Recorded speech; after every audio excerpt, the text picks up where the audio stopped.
एक वृद्ध व्यक्ति डर और चिंता से इतना थक चुका था कि वो जीना ही नहीं चाहता था। फिर एक दिन उसने गौतम बुद्ध से सिर्फ एक सवाल पूछा, मैं इतना डरता क्यों?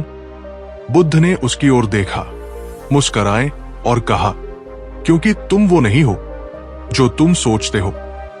और उस एक जवाब ने उसका सारा जीवन बदल दिया। क्या आप भी जानना चाहते हैं वो रहस्य जो डर और चिंता को जड़ से मिटा दे? तो इस कहानी को अभी सुनिए।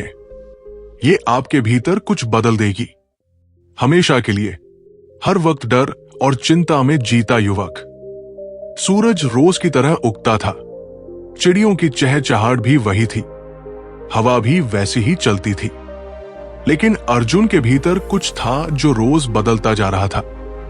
उसका मन, जो अब एक बंद काले कमरे में कैद हो चुका था। अर्जुन 20 साल का एक साधारण युवक था। एक छोटे से गांव में रहता था, जहां ज्यादातर लोग खेतों में काम करते थे या छोटे मोटे कारोबार से पेट पालते थे। अर्जुन का परिवार भी ऐसा ही था। पिता किसान थे, मां गृहिणी और 2 छोटे भाई बहन स्कूल जाते थे। बाहर से सब कुछ सामान्य दिखता था, लेकिन अर्जुन के भीतर कुछ असामान्य सा चल रहा था। हर सुबह उठते ही उसके सीने में एक अजीब सी घुटन भर जाती थी, जैसे दिल पर कोई भारी पत्थर रखा हो। वो न कोई बीमारी थी, न बुखार, पर एक अदृश्य चिंता जो उसे हर पल कचोटती थी। अगर मेरी नौकरी नहीं लगी तो? अगर पिता बीमार पड़ गए तो? अगर मैं असफल हो गया तो लोग क्या कहेंगे? इन अगरों की जीरे इतनी भारी थी कि अर्जुन का मन हर क्षण घसीटता रहता था। रातों को वो करवटें बदलता रहता, कभी छत को घूरता, कभी खिड़की से बाहर झांकता, लेकिन राहत कहीं नहीं थी। उसकी आंखों के नीचे काले घेरे अब स्थायी हो चुके थे। मां पूछती, बेटा सब ठीक है? और वो बस मुस्कुराकर कह देता, हां सब बढ़िया है। पर सब बढ़िया नहीं था। वो गांव के बाहर पेड़ की छाव में घंटों बैठा रहता, अकेला। कभी कभी खुद से बात करता, फिर अचानक चुप हो जाता, जैसे डर हो कि कोई सुन न ले। अपने दोस्तों से भी अब वो दूर हो गया था। वे मस्ती करते, हंसते, लेकिन अर्जुन को हर खुशी अस्थायी लगती थी। उसका सबसे बड़ा डर था, क्या मैं जीवन में कभी सुखी हो पाऊंगा? एक तरफ परिवार की उम्मीदें, दूसरी तरफ समाज का दबाव, और बीच में वो खुद, एक भटका हुआ नौजवान जिसे अपना रास्ता ही नहीं दिख रहा था। एक दिन अर्जुन अपने गांव के बुजुर्ग शिक्षक से मिलने गया, जिनसे वो बचपन में पढ़ा करता था। वो उन्हें देखकर फूट पड़ा।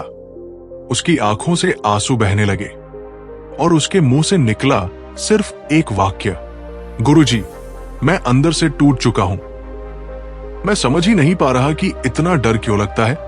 शिक्षक ने उसकी पीठ पर हाथ रखा और बहुत शांत स्वर में कहा, डर का इलाज बाहर नहीं, अंदर है बेटा। शायद बुद्ध की बातें तुझे कुछ दिशा दे। अर्जुन ने चौंक कर उनकी ओर देखा। गौतम बुद्ध? गुरुजी मुस्कुराए। हां, सुना है वो पास के वन में कुछ दिन प्रवास पर है। लोग जा रहे हैं उनसे मिलने। उनके शब्दों में शांति है।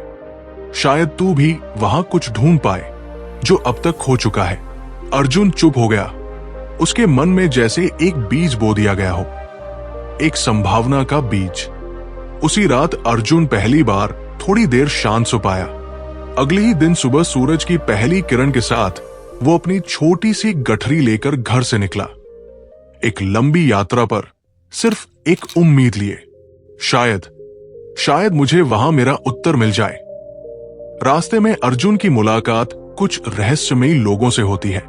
गर्मियों की सुबह थी।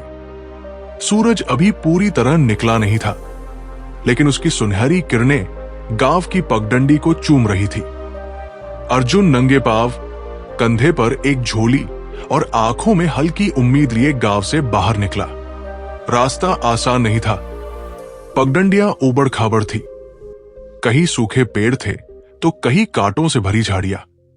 पर अर्जुन के भीतर अब कुछ था जो पहले नहीं था, एक सवाल जिसका जवाब वो ढूंढने निकला था। कुछ ही घंटों की यात्रा के बाद वो एक घने बाग के पास पहुंचा। वो थक चुका था। छाव देखकर वही एक पुराने आम के पेड़ के नीचे बैठ गया। थोड़ी देर बाद उसकी आंखें अपने आप बंद होने लगी। थक गया है बेटा? अर्जुन चौंका। सामने एक वृद्ध महिला बैठी थी, झुर्रियों से भरा चेहरा, पर आंखों में गजब की चमक। वो वही एक छोटी सी पोटली से कुछ जड़ी बूटियों का रस निकाल रही थी। हाँ, थोड़ी देर बैठा था, अर्जुन ने संकोच से कहा। वृद्धा मुस्कुराई। कहा जा रहा है? बुद्ध के पास। जवाब ढूंढने वो एकदम चुप हो गई, फिर धीरे से बोली, तो सही रास्ते पर है, लेकिन याद रख बेटा, सवालों के जवाब जंगल में नहीं, अपने भीतर मिलते हैं। बुद्ध उन्हें बस तुम्हारे सामने रख देंगे, पहचानना तुम्हें होगा। अर्जुन उस स्त्री को देखता रह गया। उसके शब्द जैसे किसी गहराई से निकलकर सीधे दिल में उतर रहे थे।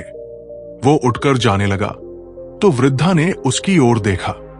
जाते जाते एक चीज साथ ले जा, ये तुलसी की माला। इसे छूते हुए जो भी प्रार्थना करेगा, उसके मन में एक आवाज साफ साफ सुनाई देगी, अपनी आत्मा की आवाज। अर्जुन ने श्रद्धा से माला ली और मन में एक नया विश्वास जागा। कुछ दूर चलते ही उसे एक झरना मिला। पानी की कलकल ध्वनि के पास एक युवक बैठा था, गिटार जैसा कोई वाद्य यंत्र लिए।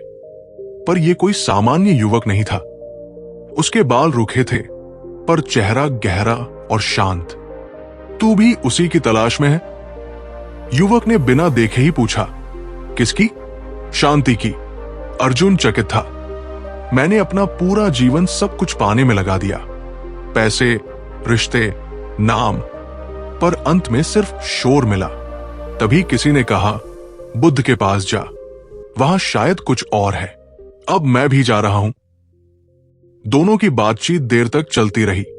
अर्जुन को पहली बार एहसास हुआ कि वो अकेला नहीं है जो भीतर से परेशान है। उसके जैसे हजारों लोग हैं जो मुस्कुराते हैं बाहर, लेकिन अंदर एक कोना खाली है। यात्रा अब सिर्फ शारीरिक नहीं रह गई थी, ये आत्मिक यात्रा बन चुकी थी। शाम ढलने लगी, आसमान सुनहरा हो गया। अर्जुन ने सोचा, क्या ये मुलाकातें संयोग है या कोई संकेत है उस रहस्य की ओर जिसे मैं ढूंढने निकला हूं? और इसी सोच में डूबा वो आगे बढ़ता गया, बुद्ध की ओर, खुद की ओर, बुद्ध के पास पहुंचना। लेकिन जवाब नहीं और गहरे सवाल मिलते हैं। अर्जुन कई दिन की यात्रा के बाद धूल और थकावट से भरे तनमन के साथ अंततः उस स्थान पर पहुंचा जहां गौतम बुद्ध प्रवास कर रहे थे। चारों ओर हरियाली थी, पेड़ों के बीच एक शांत सा आश्रम बना हुआ था। वहां न कोई शोर था, न कोई भीड़ भाड़, बस एक अजीब सी शांति पसरी हुई थी।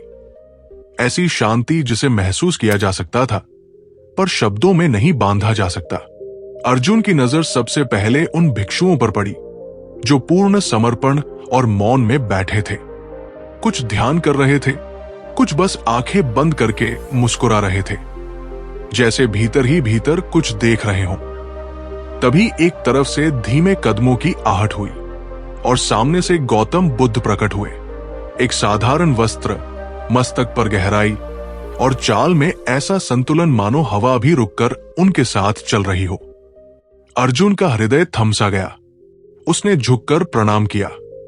भगवान, मैं बहुत दूर से आया हूं। मेरे जीवन में दुख, डर और भ्रम है। कृपया मुझे उसका कारण बताइए और मुक्ति का रास्ता भी। बुद्ध कुछ क्षण मौन रहे, अर्जुन की ओर देखा और सिर्फ इतना कहा, क्या तुम सच में उत्तर चाहते हो या बस सवालों से राहत? अर्जुन थोड़ी देर तक चुप रहा। वो जानता था कि वो भाग रहा था, अपने दुख से, अपने डर से, अपने अधूरेपन से। शायद उसे नहीं चाहिए था कोई सही उत्तर, बस एक आरामदेह झूठ।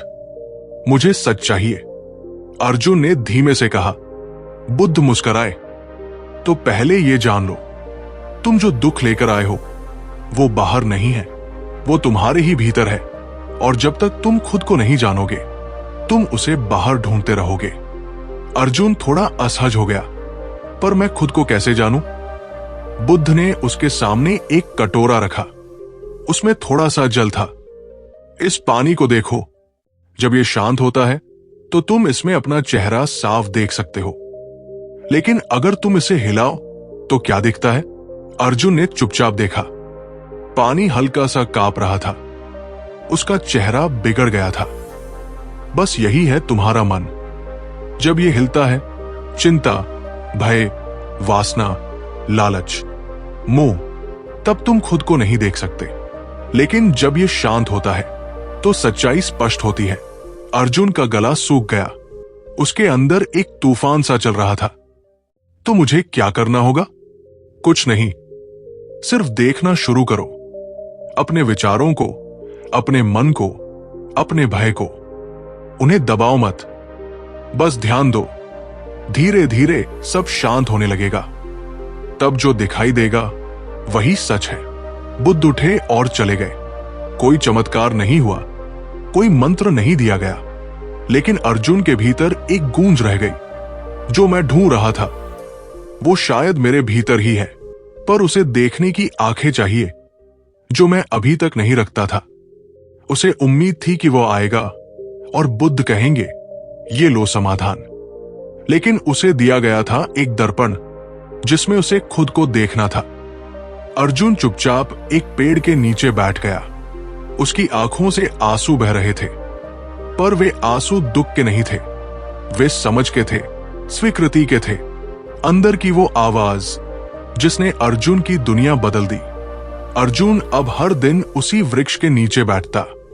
पहले पहल उसका मन बहुत भटकता। कभी गांव की याद, कभी अधूरी इच्छाएं, कभी भविष्य की चिंता। लेकिन वो बुद्ध की बात याद रखता। बस देखो, दबाओ मत। धीरे धीरे उसने सिर्फ बैठना सीख लिया। न लड़ना, न भागना, बस देखना। और फिर एक दिन, एक सुबह, जब आसमान हल्का नीला था और पक्षियों की चहचहाट बेहद कोमल थी, अर्जुन के भीतर कुछ टूटा नहीं, कुछ खुला। उसने आंखें बंद की थी और पहली बार बाहर से नहीं, अंदर से एक आवाज आई, तुम वही हो जिसे तुम ढूंढ रहे हो। उसने चौंक कर आंखें खोली। ये कोई भ्रम नहीं था, ये कोई विचार नहीं था, ये अनुभव था। एक ऐसी अनुभूति जो शब्दों में नहीं आती, बस होती है। उस पल उसे महसूस हुआ कि जो डर उसे घेरते थे वो सिर्फ परछाइयां थी। जो चिंता उसे खाए जा रही थी वो बस भविष्य की कल्पना थी। और जो दुख उसके कंधों पर भारी थे वो दरअसल उसकी पकड़ थी, अतीत की यादों से।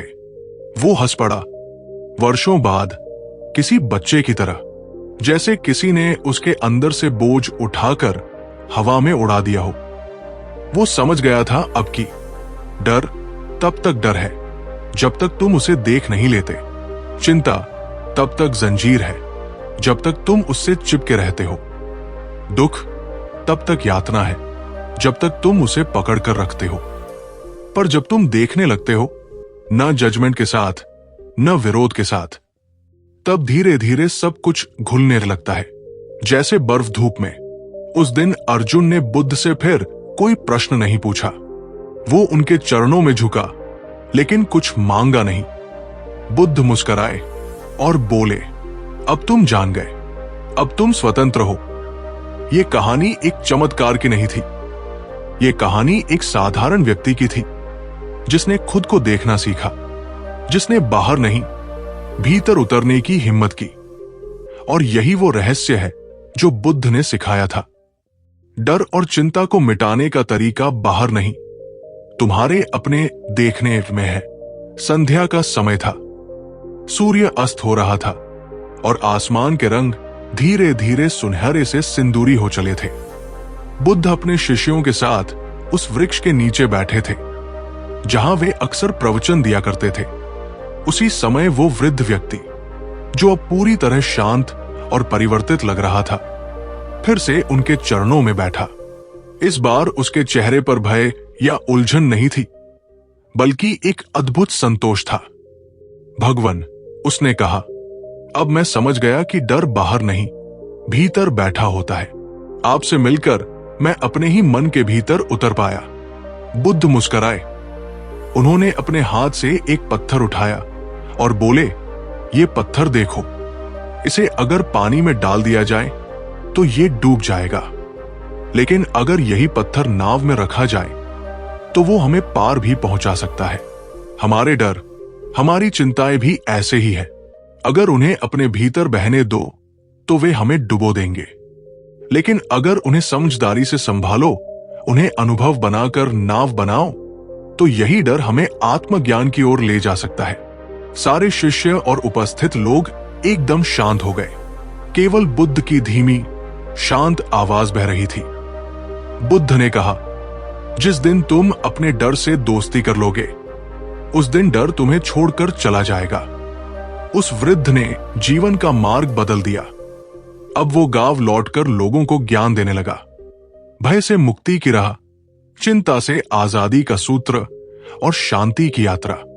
लोग उसे देखने आने लगे, लेकिन वो हर बार कहता, मैं कुछ नहीं जानता, मैंने केवल एक बात सीखी है, जो भीतर देखता है वही सच्चा उत्तर पाता है। और बुद्ध के वो शब्द जो उसने जीवन भर याद रखे, डर का इलाज किसी जड़ी बूटी में नहीं, मन की समझ में है। अगर बुद्ध की ये सीख आपके दिल को छू गई हो तो इस ज्ञान को दूसरों तक पहुंचाने में मदद करें। वीडियो को लाइक करें, अपनी सोच हमें कमेंट में बताएं और ऐसे ही सच्चे ज्ञान से जुड़ने के लिए हमारे चैनल येटू स्टोरीज हब को सब्सक्राइब करें, क्योंकि हो सकता है आपकी एक क्लिक किसी की जिंदगी बदल दे।